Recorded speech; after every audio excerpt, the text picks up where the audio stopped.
देख ले सपना में जाऊंगा बनिया से देख ले कमरे जाऊंगा बनिया से देख ले सपना में जाऊंगा बनिया से देख ले कमरे जाऊंगा अब दिया सजाए हुआ काम के पता चला कोई हुआ काम के अब दिया सजाए हुआ काम के पता चला कोई हुआ काम के नहीं मिले जिंदगी में दोबारा मौका तैयार है भाई लोग एक बार जोर से कहेंगे क्या बने से देख ले सपना देख ले सपना में जाऊंगा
बनिया से देख ले कमरे जाऊंगा बनिया से देख ले सपना के जाऊंगा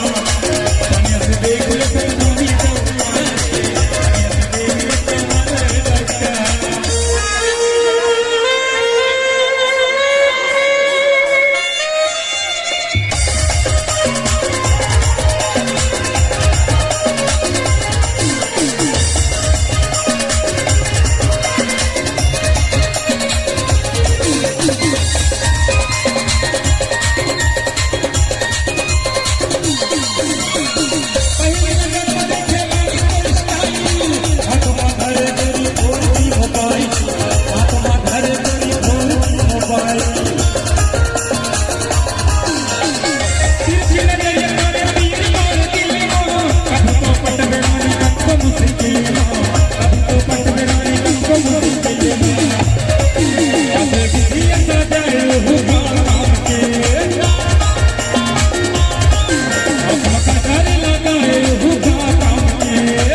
अब दिया सजाए हुआ काम के